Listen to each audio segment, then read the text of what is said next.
পৃষ্ঠা 178 কন্টিনিউড। প্রশ্ন 5, আজাদ হিন্দ ফৌজ কিভাবে গঠিত হয়, অথবা আজাদ হিন্দ ফৌজ গঠনে কাদের অবদান ছিল? উত্তর: ভূমিকা।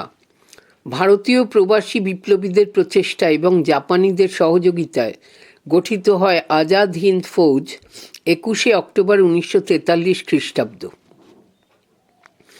আজাদ হিন্দ ফৌজ গঠন। 1. ভারতীয়দের ভূমিকা। 1.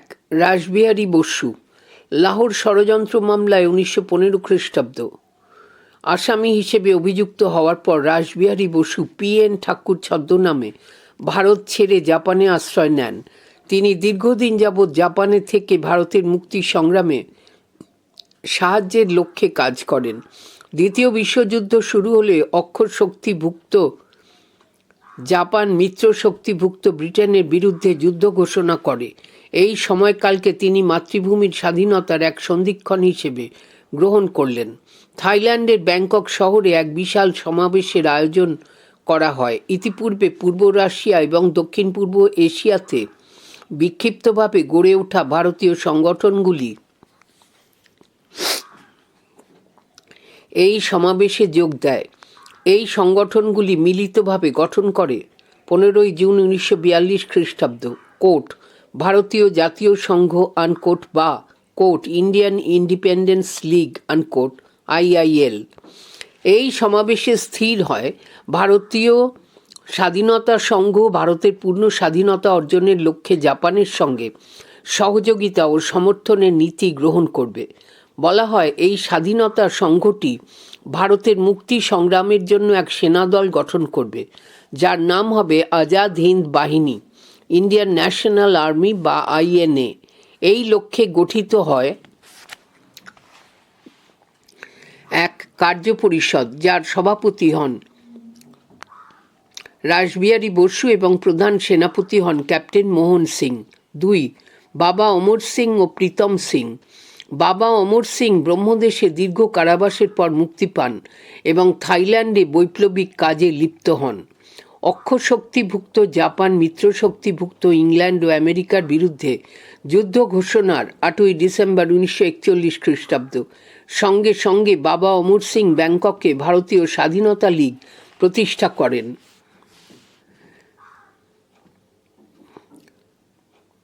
বাবা অমর সিং ব্যাংককে কোট ভারতীয় স্বাধীনতা লীগ আনকোট প্রতিষ্ঠা করেন। ইতিমধ্যে তাঁর অনুচর শিখ ধর্মপ্রচারক জ্ঞানী প্রীতম সিং কয়েকজন জাপানের সামরিক অফিসারের মাধ্যমে ভারতীয় সেনাবাহিনীর সঙ্গে যোগাযোগের চেষ্টা করেন। 3. মোহন সিং ও নন্দপুরী। মোহন সিং ছিলেন ব্রিটিশ ভারতীয় সেনাবাহিনীর 14 নম্বর পাঞ্জাব রেজিমেন্টের অস্থায়ী ক্যাপ্টেন। তিনি দ্বিতীয় বিশ্বযুদ্ধকালে দক্ষিণ পূর্ব এশিয়ায় জাপানের হাতে যুদ্ধবন্দী হন। পরে প্রীতম সিংয়ের জাপানের সেনাদলের মেজর ইওয়াইচি ফুজিওয়ারা মোহন সিংয়ের হাতে ভারতীয় যুদ্ধবন্দীদের তুলে দিয়ে ভারতীয় সেনাদল গঠনের অনুরোধ করেন। যুদ্ধবন্দী ভারতীয়দের নিয়ে ক্যাপ্টেন মোহন সিং সিঙ্গাপুরের রেসকোর্স ময়দানে এক সমাবেশে মিলিত হন 17ই ফেব্রুয়ারি 1942 খ্রিস্টাব্দ। ক্যাপ্টেন মোহন সিং এবং জাপানের মেজর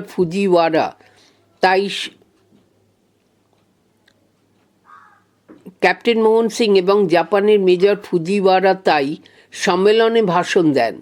ক্যাপ্টেন মোহন সিং তাঁর ভাষণে সুভাষচন্দ্রের মতো কোনো বিপ্লবীকে এই ফৌজিদের দায়িত্ব নিয়ে সংগঠিত করার আহ্বান জানান।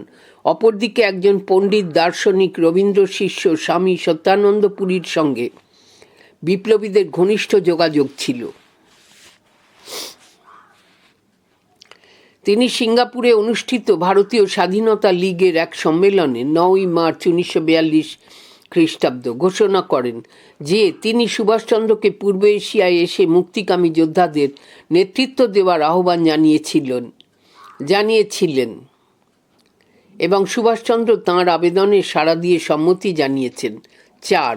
সুভাষচন্দ্র থাইল্যান্ডের ব্যাংকক শহরে আয়োজিত সম্মেলনে quote Indian national independence league unquote গঠনের পর 2টি প্রস্তাব গৃহীত হবে। প্রথম প্রস্তাবে বলা হয় আজাদ হিন্দ ফৌজ বা ইন্ডিয়ান ন্যাশনাল আর্মি গঠিত হলে জাপানের তরফ থেকে তাকে সহযোগী সেনা দলের মর্যাদা দান করা হবে। দ্বিতীয় প্রস্তাবে সুভাষচন্দ্রকে জার্মানি থেকে দক্ষিণ পূর্ব এশিয়ায় আসার জন্য আমন্ত্রণ জানানো হয়। সুভাষচন্দ্র এই আমন্ত্রণ গ্রহণ করেন। ফুটনোট: সুভাষচন্দ্র দক্ষিণ পূর্ব এশিয়ায় আসার জন্য জার্মানিতে অবস্থিত জাপানি রাষ্ট্রদূত অফিসে যোগাযোগ করেন। অনেক চেষ্টার পর জার্মানি ও জাপান উভয়ের দিক থেকে ঠিক করা হয় যে সুভাষচন্দ্র U-180 নামে এক জার্মান সাবমেরিনে চেপে দক্ষিণ আফ্রিকার কেপ অফ গুড হোপ বা উত্তম আশা অন্তরী পর্যন্ত আসবেন। সেখান থেকে তিনি জাপানের এক সাবমেরিনে উঠবেন। সেই মতো সুভাষচন্দ্র আবিদ হুসেন সাফরানিকে সঙ্গে নিয়ে কিয়েল বন্দর থেকে U-180 নামে জার্মান ডুবো জাহাজ বা সাবমেরিনে উঠলেন 8ই ফেব্রুয়ারি 1943 খ্রিস্টাব্দ। শেষ পর্যন্ত বিপদসংকুল সমুদ্রপথ পেরিয়ে তারা জাপানের রাজধানী টোকিও শহরে পৌঁছান ও জাপানের প্রধানমন্ত্রী তোজোর সঙ্গে দেখা করেন। মূল পাঠে ফিরে এলাম। সুভাষচন্দ্র জীবনের ঝুঁকি নিয়ে জার্মানি থেকে জাপানে এসে পৌঁছান। জাপানের সংসদে প্রধানমন্ত্রী জেনারেল তোজোর আমন্ত্রণে সুভাষচন্দ্র সম্মানিত অতিথি হিসেবে উপস্থিত থাকেন। প্রধানমন্ত্রী তোজো ঘোষণা করেন, কোট, আমরা দৃঢ়ভাবে সংকল্প করছি যে জাপান ভারতের স্বাধীনতার জন্য যথাসাধ্য সাহায্য করবে, unquote. Footnote: quote, we firmly resolve that Japan will do everything possible to help Indian independence, unquote. মূল পাঠে ফিরে এলাম। এরপর সুভাষচন্দ্র টোকিও থেকে সিঙ্গাপুরে চলে আসেন। সিঙ্গাপুরে আয়োজিত এক বিশাল জনসভায় রাসবিহারী বসু সুভাষচন্দ্রের হাতে ইন্ডিয়ান ইন্ডিপেন্ডেন্স লীগ IIL এর সকল দায়িত্বভার তুলে দেন। 4 জুলাই 1943 খ্রিস্টাব্দ। উপস্থিত ভারতীয় সেনারা আনন্দের সঙ্গে, পৃষ্ঠা 179, সুভাষচন্দ্রের নেতৃত্ব মেনে নেন এবং তাঁকে কোট নেতাজি সুভাষ আনকোট নামে অভিধায় ভূষিত করেন। পরে আনুষ্ঠানিকভাবে সুভাষচন্দ্র এই নেতৃত্বভার নিজের হাতে তুলে নেন 23 আগস্ট 1943 খ্রিস্টাব্দ এবং তিনি আজাদ হিন্দ সেনা দলকে নতুন করে সাজিয়ে তোলেন। এখানে একটি ছবি রয়েছে, নেতাজি ও আজাদ হিন্দ ফৌজ। 2. জাপানিদের সহযোগিতা। আজাদ হিন্দ ফৌজ গঠনে জাপান সহযোগিতা করে। মিত্রপক্ষের কাছ থেকে সিঙ্গাপুর দখলের পর যুদ্ধবন্দী ভারতীয় সেনাদল নিয়ে ইতিমধ্যেই আজাদ হিন্দ ফৌজ গঠনের পরিকল্পনা নেওয়া হয়েছিল।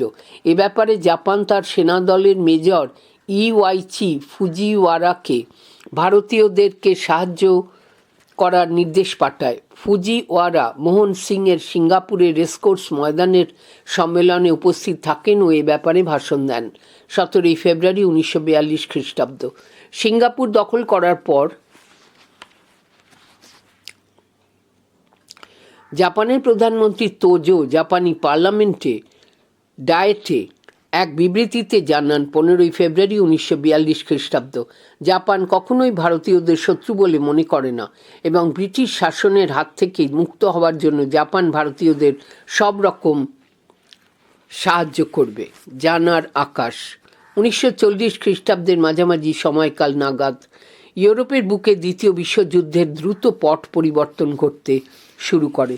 ফ্রান্সের পতন ঘটে এবং জার্মানির আক্রমণে ব্রিটেন কোণঠাসা হয়ে পড়ে।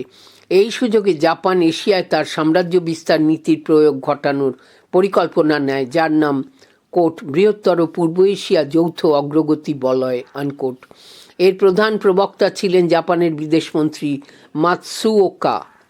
এই পরিকল্পনাটির মূল কথা ছিল সাম্রাজ্য বিস্তার ঘটাতে গিয়ে জাপান কেবল মানচুকুও ও চীনের মধ্যেই আটকে থাকবে না, দক্ষিণ পূর্ব এশিয়া ও প্রশান্ত মহাসাগরীয় অঞ্চল জুড়েও জাপান তার সাম্রাজ্যের বিস্তার ঘটাবে। এই পরিকল্পনা অনুযায়ী জাপান বাহিনী ক দক্ষিণ ইন্দোচীনে প্রবেশ করে, খ ব্রিটেন, হল্যান্ড ও মার্কিন যুক্তরাষ্ট্র জাপানের সঙ্গে সমস্ত রকম বাণিজ্যের ওপর নিষেধাজ্ঞা চাপায়, গ মার্কিন বিদেশ সচিব কর্ডেল হাল বলেন, চীন ও ইন্দোচীন থেকে জাপানি সেনারা সরে যাওয়ার পর এই নিষেধাজ্ঞা তোলার আলোচনা সম্ভব। ঘ জাপান, ব্রিটেন ও মার্কিন যুক্তরাষ্ট্রের বিরুদ্ধে যুদ্ধ ঘোষণা করে। জাপান, ব্রিটেন ও মার্কিন যুক্তরাষ্ট্রের বিরুদ্ধে যুদ্ধ ঘোষণা করে। প্রশান্ত মহাসাগরে পার্ল হারবারে মার্কিন ঘাঁটির ওপরে জাপান বোমা ফেলে। এরপরে দ্রুত গতিতে জাপান দক্ষিণ পূর্ব এশিয়ায় ঢুকে পড়ে এবং একে একে সিঙ্গাপুর, ব্রহ্মদেশ ও রেঙ্গুনের দখল নেয়।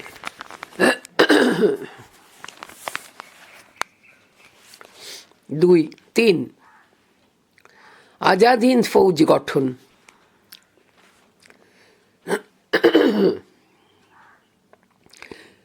ব্যাংকক সম্মেলনের প্রস্তাব মেনে ইন্ডিয়ান ন্যাশনাল আর্মি বা আইএনএ গঠিত হয়। সুভাষচন্দ্র নেতৃত্ব গ্রহণের পরে কি পুনর্গঠিত করে এর নাম দেন আজাদ হিন্দ ফৌজ। এই ফৌজের বা সেনা দলের প্রথম ডিভিশনে যোগ দিয়েছিলেন 16,300 জন সেনা। আইএনএর সভাপতি হন রাসবিহারী বসু এবং প্রধান সেনাপতি হন মোহন সিং। আইএনএ সেনাদল ঐক্য, আত্মবিশ্বাস ও আত্মোৎসর্গ এই 3 আদর্শের উপর ভিত্তি করে ভারতকে ব্রিটিশ শাসনমুক্ত করার লক্ষ্য গ্রহণ করে। প্রশ্ন 6 আইএনএ পুনর্গঠনে নেতাজির ভূমিকা সংক্ষেপে লেখো। উত্তর। ভূমিকা: রাসবিহারী বসু ও ক্যাপ্টেন মোহন সিংয়ের সম্মিলিত প্রচেষ্টায় ব্যাংকক সম্মেলনের এক সমাবেশে বিদেশে ভারতীয় মুক্তিকামী সংগঠনগুলি মিলিত হয়ে ইন্ডিয়ান ন্যাশনাল আর্মি বা আইএনএ অর্থাৎ আজাদ হিন্দ ফৌজ গঠন করে। নেতাজি আইএনএর নেতৃত্ব গ্রহণ করে তা পুনর্গঠন করেন। আইএনএ পুনর্গঠনে নেতাজির ভূমিকা: 1 বিভিন্ন ব্রিগেডে ভাগ। সুভাষচন্দ্র আজাদ হিন্দ বাহিনীকে 6টি ব্রিগেডে ভাগ করেন, যথা Gandhi brigade, Azad brigade, Nehru brigade, বাল সেনাদল, ঝাঁসির রানী ব্রিগেড, সুভাষ ব্রিগেড। ঝাঁসির রানী ব্রিগেডের নেতৃত্বে ছিলেন শ্রীমতী লক্ষ্মী স্বামীনাথন, আর বালক বালিকাদের নিয়ে গঠন করা হয়েছিল বাল সেনা দল। অন্যান্য ব্রিগেডগুলির নেতৃত্বে ছিলেন শাহনওয়াজ খান, GS. ধিলান, Habibur Rahman, AC. Chatterjee, MJ. কিয়ানি এবং পি.কে. সেহগাল প্রমুখ। 2 আজাদ হিন্দ সরকার। নেতাজি সিঙ্গাপুরে ভারতীয় স্বাধীনতা সংঘের অধিবেশনে 21 অক্টোবর 1943 খ্রিস্টাব্দ আজাদ হিন্দ সরকার বা অস্থায়ী স্বাধীন ভারত সরকার প্রতিষ্ঠার কথা ঘোষণা করেন। এই নতুন সরকারের রাষ্ট্রভাষা হয় হিন্দুস্তানি, হিন্দি ও উর্দু মেশানো। জাতীয় কংগ্রেসের তেরঙ্গা পতাকাকে এই সরকার জাতীয় পতাকা হিসেবে গ্রহণ করে।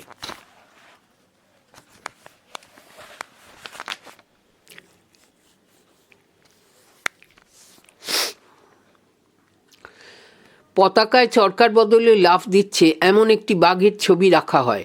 জাতীয় সঙ্গীত হিসেবে গ্রহণ করা হয় রবীন্দ্রনাথ ঠাকুরের লেখা জনগণ মন গানটি, আর জয় হিন্দ হয় পরস্পরের প্রতি সম্ভাষণ বাক্য।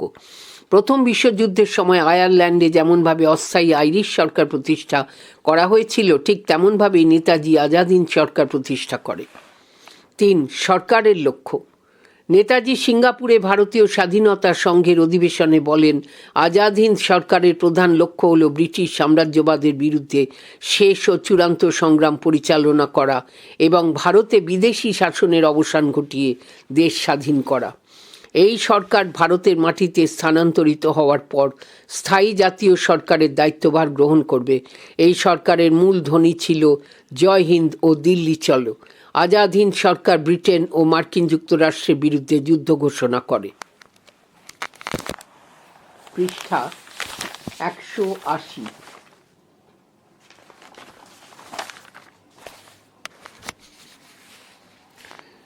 4 সরকারের মন্ত্রিসভা ও সদস্যগণ। আজাদ হিন্দ সরকারের মন্ত্রিসভাটির গঠন ছিল: 1 সুভাষচন্দ্র বসু প্রধানমন্ত্রী, সমর ও বৈদেশিক বিভাগ। 2 ক্যাপ্টেন লক্ষ্মী স্বামীনাথন, মহিলা বিভাগ। 3 M A. Nambiar, publicity propaganda. 4 lieutenant colonel A C. Chatterjee, finance. 5 lieutenant colonel Aziz Ahmed, ফৌজের প্রতিনিধি। 6 লেফটেন্যান্ট কর্নেল এন.এস. ভগত, ফৌজের প্রতিনিধি। 7 লেফটেন্যান্ট কর্নেল জে.কে. ভোঁসলে, ফৌজের প্রতিনিধি। 8 লেফটেন্যান্ট কর্নেল গুলজারা সিং, ফৌজের প্রতিনিধি। 9 লেফটেন্যান্ট কর্নেল মোহাম্মদ জামান্ত কিয়ানি, ফৌজের প্রতিনিধি। 10 লেফটেন্যান্ট কর্নেল A.D. লোগানাথন, ফৌজের প্রতিনিধি। 11 লেফটেন্যান্ট কর্নেল এহসান কাদির, ফৌজের প্রতিনিধি। 12 লেফটেন্যান্ট কর্নেল শাহনওয়াজ খান। 13 আনন্দমোহন সহায়, সেক্রেটারি, ক্যাবিনেট সচিব। 14 রাসবিহারী বসু, প্রধান উপদেষ্টা। উপদেষ্টা কমিটির অন্যান্য সদস্যরা হলেন বর্মা, থাইল্যান্ড ও মালয় থেকে আসা আরও 7 জন: করিম গনি, দেবনাথ দাস, D.S. খান, আট্টাবাড়ি এলাপ্পা, জন থিভি, সর্দার ঈশার সিংহ এবং A.N. সরকার, আইনের উপদেষ্টা প্রমুখ। 5 স্বীকৃতি। আজাদ হিন্দ সরকারকে Germany, Japan, Italy, Burma, Thailand, Manchuria, Philippine সহ 9টি দেশ স্বীকৃতি জানায়। আইরিশ নেতা ডি ভ্যালেরা নেতাজিকে ব্যক্তিগত অভিনন্দন জানান। পরে নেতাজির উপস্থিতিতে বৃহৎ পূর্ব এশিয়া সম্মেলনে ব্রহ্মদেশের প্রধানমন্ত্রী বাম ভারতের স্বাধীনতা পরে নেতাজির উপস্থিতিতে বৃহৎ পূর্ব এশিয়া সম্মেলনে ব্রহ্মদেশের প্রধানমন্ত্রী বাম ভারতের স্বাধীনতা সংগ্রামে সাহায্যের প্রতিশ্রুতি দেন। এই সম্মেলনেই জাপানের প্রধানমন্ত্রী হিদেকি তোজো ভারতের মুক্তিযুদ্ধে জাপানের সাহায্যের কথা ঘোষণা করেন। তিনি জাপান অধিকৃত আন্দামান ও নিকোবর দ্বীপপুঞ্জ আজাদ হিন্দ সরকারের হাতে তুলে দেন। পরে নেতাজি এই দ্বীপপুঞ্জে এসে এদের নাম রাখেন শহীদ ও স্বরাজ। প্রশ্ন 7 আজাদ হিন্দ ফৌজের নারী বাহিনী সম্পর্কে সংক্ষেপে লেখো। উত্তর। ভূমিকা। আইএনএর নেতৃত্ব গ্রহণের পর সুভাষচন্দ্র বসু একে কয়েকটি ব্রিগেডে ভাগ করেন, যার মধ্যে অন্যতম ছিল ঝাঁসি ব্রিগেড। এই ব্রিগেডের নেতৃত্বে ছিলেন সিঙ্গাপুরে কর্মরত ডক্টর লক্ষ্মী স্বামীনাথন। বন্ধনী শুরু, লক্ষ্মী সাইগাল, বন্ধনী শেষ।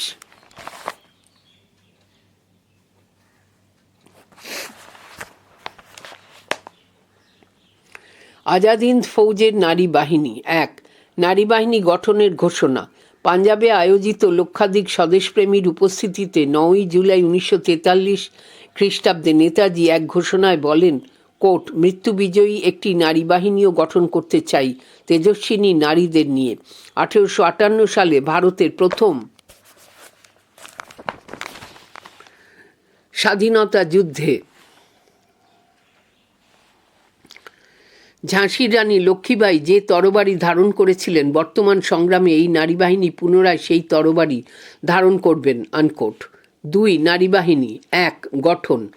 সিঙ্গাপুরে ক্যাথে বিল্ডিংয়ে আয়োজিত এক সভায় সুভাষচন্দ্র আজাদ হিন্দ সরকার প্রতিষ্ঠার কথা ঘোষণা করেন।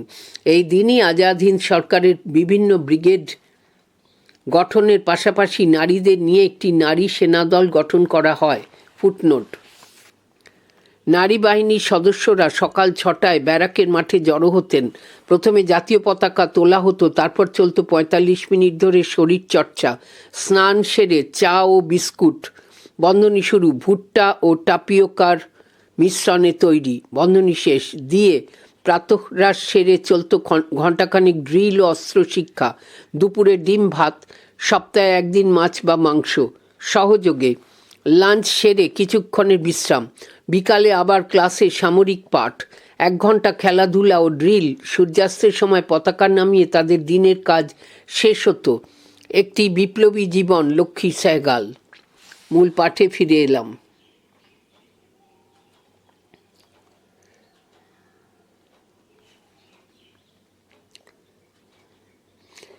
এই নারী বিভাগের প্রধান হন লক্ষ্মী স্বামীনাথন। 2 প্রশিক্ষণ। নারীদের মেশিনগান ও টমি গান চালানো, হাত বোমা ছোঁড়া, রাইফেল চালানো প্রভৃতির প্রশিক্ষণ দেওয়া হতো। এই নারী বাহিনীর সদস্যদের 6 মাস কঠোর সামরিক শিক্ষা গ্রহণ করতে হতো। সামরিক শিক্ষা গ্রহণের শেষ পর্যায়ে তাদের প্রায় আধমন ওজনের ভারী রাইফেল আর গুলি বারুদের বোঝা নিয়ে সপ্তাহে 2 দিন 15 থেকে 20 মাইল হাঁটতে হতো। 3 শ্রেণী বিভাগ। নারী ব্রিগেডের 2টি ভাগ ছিল। প্রথমটির কাজ ছিল যুদ্ধ করা, অপরটির কাজ ছিল যুদ্ধে আহতদের শুশ্রূষা করা। নারী ব্রিগেডের মধ্যে কয়েকজনকে বেছে নিয়ে গুপ্তচরের প্রশিক্ষণ দেওয়া হয়। নারী বাহিনীর সেনারা বার্মাতে গঠিত স্পেশাল সার্ভিস গ্রুপে সিক্রেট সার্ভিস সেনা ট্রেনিং নেন। এই ট্রেনিং চলাকালে তারা নিজেদের রক্ত দিয়ে কাগজে লিখে স্বাধীনতার শপথ নিতেন। এদের ক্যাপ্টেন ছিলেন সত্যবতী থেবর এবং অন্যান্য কয়েকজন সদস্য ছিলেন প্রতিমা সেন ও মায়া গাঙ্গুলি, মানবতী পাণ্ডে, গৌরী ভট্টাচার্য, শকুন্তলা গান্ধী, রমা মেহতা, এমিলি স্যামুয়েল প্রমুখ। 4. প্রাথমিক কাজ। প্রাথমিকভাবে ঝাঁসির রানী বাহিনীর সদস্যদের প্রশিক্ষণের পাশাপাশি সেনা হাসপাতালে 8 ঘন্টা কাজ করতে হতো। সেখানেও তাদের ওয়ার্ড ডিউটি ও প্রশিক্ষণ চলত। এমনকি তারা রণাঙ্গনে ঘন বনের আড়ালে অস্থায়ী হাসপাতাল নির্মাণের কাজেও হাত লাগাতেন। 3. রণাঙ্গনে ঝাঁসি ব্রিগেড। রেঙ্গুনের ইন্ডিয়ান ইন্ডিপেন্ডেন্স লীগের হেডকোয়ার্টারে লক্ষ্মী স্বামীনাথনের নেতৃত্বে ওষুধ ব্যান্ডেজ সহ একটি কার্যকরী কমিটি তৈরি হয়।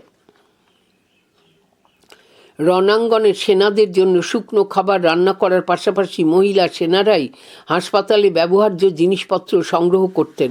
বোমা বর্ষণে আহতদের তাঁরা উদ্ধার করে আশ্রয় শিবিরে নিয়ে আসতেন।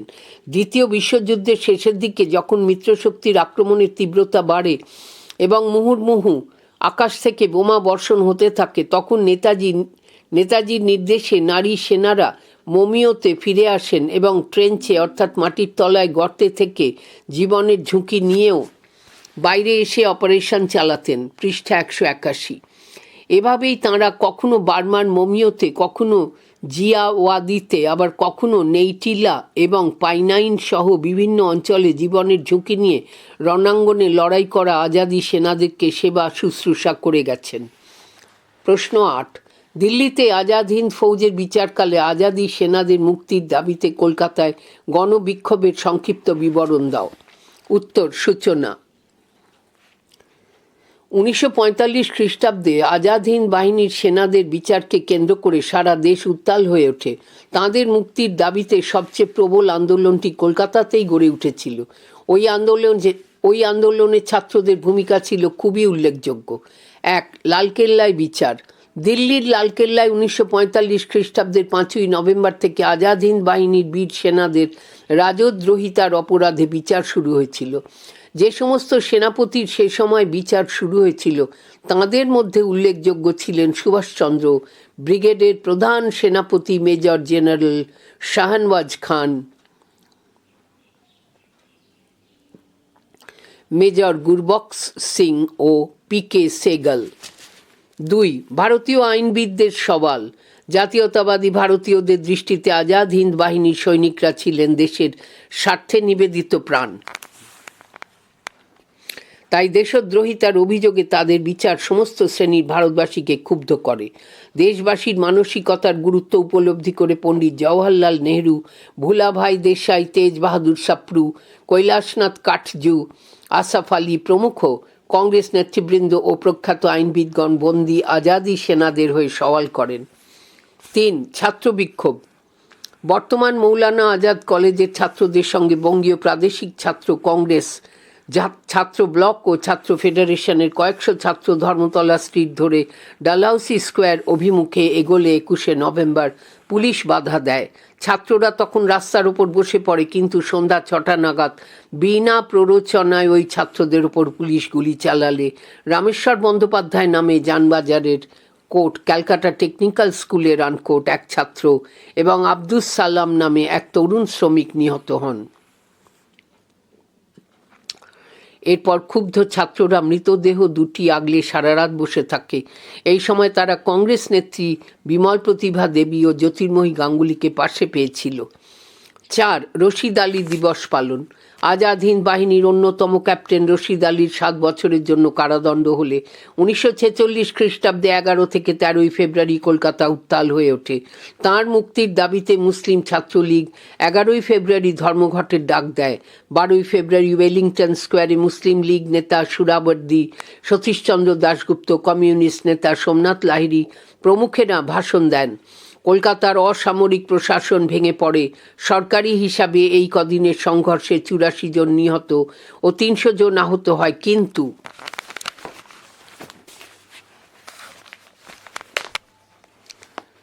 বেসরকারি হিসাবে নিহতের সংখ্যা ছিল 200-রও বেশি।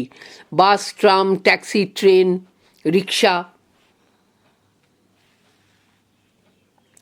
স্কুল স্কুল, কলেজ, বাজারহাট সব বন্ধ থাকে। জগদ্দল থেকে বজবজ পর্যন্ত সমস্ত শিল্প প্রতিষ্ঠান অচল হয়ে যায়। উপসংহার: দিল্লিতে ভাইসরয় লর্ড ওয়াভেলকে কলকাতার অবস্থা সম্বন্ধে জানাতে গিয়ে ছোটলাট কেসি লিখেছিলেন, পরিস্থিতি কোট অত্যন্ত বিস্ফোরক ও বিপজ্জনক আনকোট। সেই সঙ্গে এই গণ আন্দোলনটির এক অসাধারণ বৈশিষ্ট্যের কথাও তিনি ওই রিপোর্টে উল্লেখ করেন। জনতার ওপর গুলি চালালেও তারা দাঁড়িয়েই থাকছে, বড়জোর একটু পিছিয়ে গিয়ে আবার আক্রমণে আসছে। ওপরের উক্তিগুলি থেকেই বোঝা যায় আজাদি সেনাদের মুক্তির ব্যাপারে কলকাতা কতটা সক্রিয় ছিল। প্রশ্ন 9, নৌ বিদ্রোহের কারণ বর্ণনা করো। উত্তর: ভূমিকা। ভারতের স্বাধীনতা সংগ্রামের শেষ পর্বে এক উল্লেখযোগ্য সংগ্রাম হল 1946 খ্রিস্টাব্দের নৌ বিদ্রোহ। আজাদ হিন্দ সেনাদের বিচার এবং নৌবাহিনীর অভ্যন্তরে ভারতীয়দের অবহেলা ও অমর্যাদা ভারতীয় নৌসেনাদের মনে বিদ্রোহী মনোভাব জাগিয়ে তোলে। সুদীর্ঘ স্বাধীনতা আন্দোলনের যাত্রাপথে এই বিদ্রোহ ছিল শেষ প্ল্যাটফর্ম, যা অতিক্রম করে ভারতবাসী পেয়েছিল স্বাধীনতার স্বাদ। ডক্টর সুমিত সরকারের মতে নৌসেনাদের অভ্যুত্থান আজাদ হিন্দ ফৌজের মুক্তিযুদ্ধের থেকেও অধিক গুরুত্বপূর্ণ ছিল। বিদ্রোহের কারণ: নৌ বিদ্রোহের অন্যতম কয়েকটি কারণ ছিল: 1. আইএনএ সেনাদের বিচার।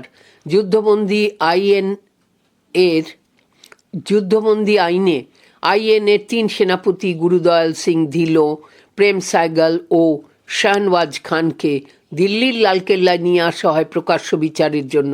57 দিন ধরে চলা এই মামলায় 5ই নভেম্বর থেকে 31শে ডিসেম্বর 1945 খ্রিস্টাব্দ আজাদ হিন্দ সেনাদের বীরত্বপূর্ণ লড়াই ও আত্মত্যাগের কাহিনী প্রকাশিত হয়, যা নৌসেনাদের উদ্বুদ্ধ করে।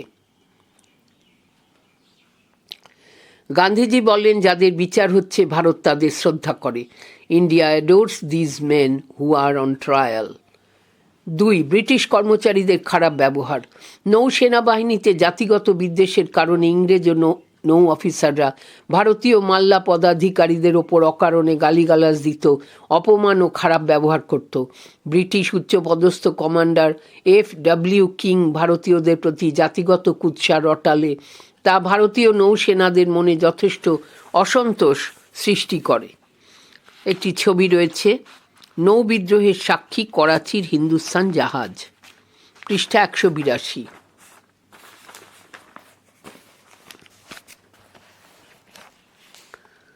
3. বেতন বৈষম্য। সমযোগ্যতা সত্ত্বেও ভারতীয় নৌ কর্মচারীদের কখনোই ব্রিটিশ কর্মচারীদের সমপরিমাণ বেতন দেওয়া হতো না। বেআইনিভাবে ব্রিটিশ সরকার এই বেতন বৈষম্য বজায় রেখেছিল।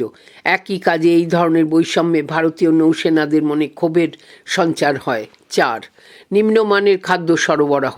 ভারতের নৌ কর্মচারীদের, বিশেষত মাঝি ও মাল্লাদের যে খাবার খেতে দেওয়া হতো তা ছিল অত্যন্ত নিম্নমানের। বহুবার ভালো খাবারের আবেদন করেও ভারতীয় নৌসেনারা তা পায়নি, ফলে তাদের মনে ক্ষোভ পুঞ্জীভূত হয়েছিল। 5. বিভেদমূলক আচরণ।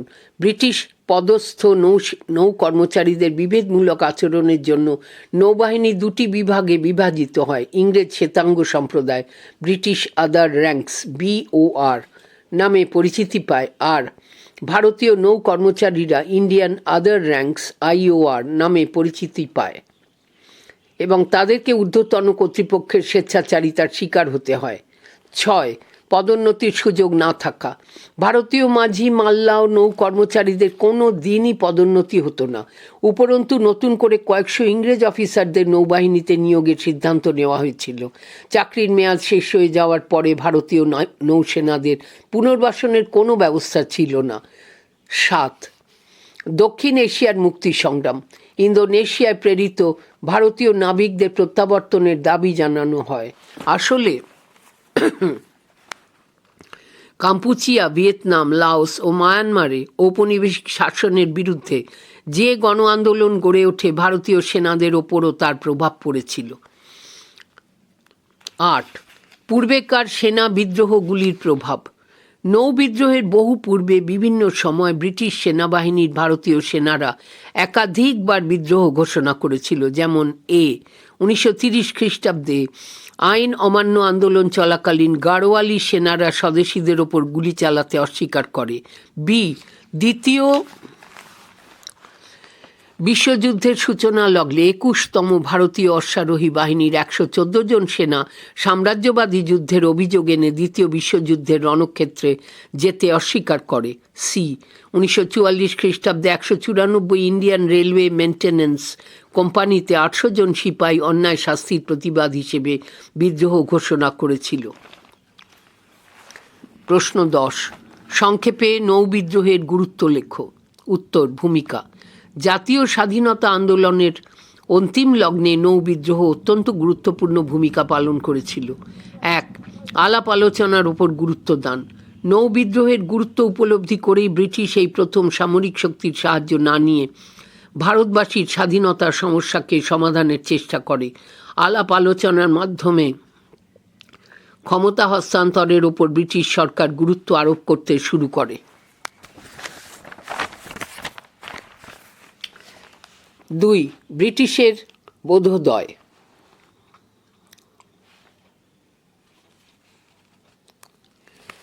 সিপাহী বিদ্রোহে প্রথম এবং নৌ বিদ্রোহে শেষবারের মতো ভারতীয় সেনারা ব্রিটিশের বিরুদ্ধে যেভাবে বিদ্রোহী হয়েছিল তাতে ব্রিটিশরা বুঝেছিল ভারতীয় সেনাদের উপর ভরসা করে আর বেশি দিন ভারতে রাজত্ব চালানো সম্ভব নয়।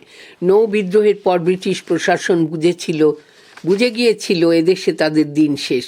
ব্রিটিশ প্রধানমন্ত্রী ক্লিমেন্ট অ্যাটলি ব্রিটিশ পার্লামেন্টে জরুরি বৈঠক ডেকে বলেছিলেন সেনাবাহিনীর মধ্যে অসন্তোষ ছড়িয়ে পড়ছে, ভারতে ব্রিটিশ শাসন টিকিয়ে রাখা অসম্ভব।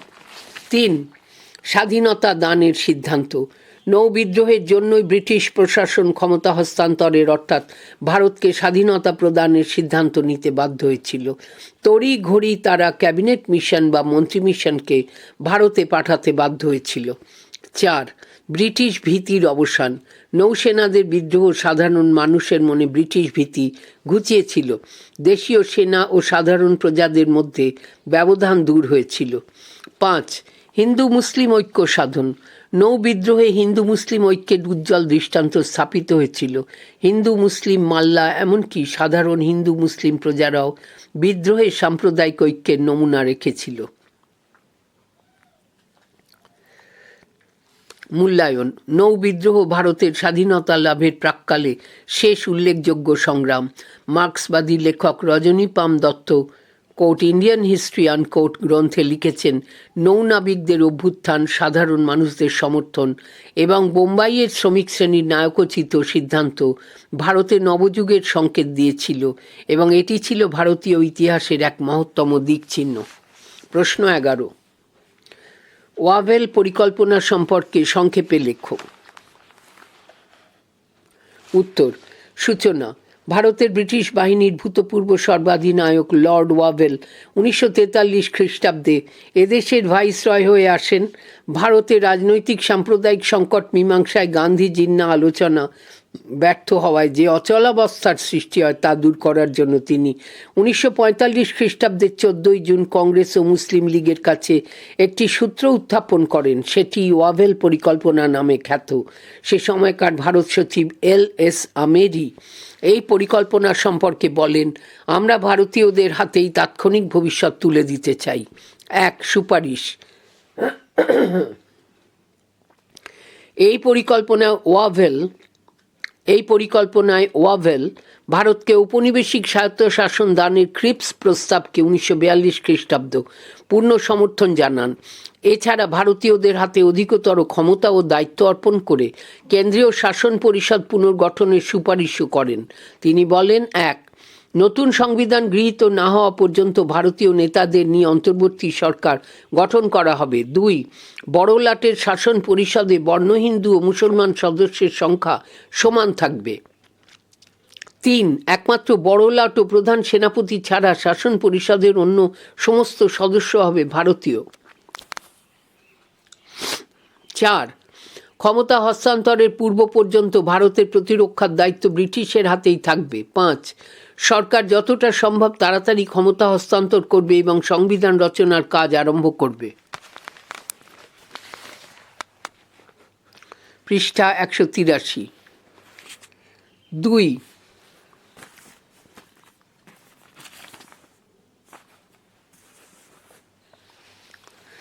পরিণতি।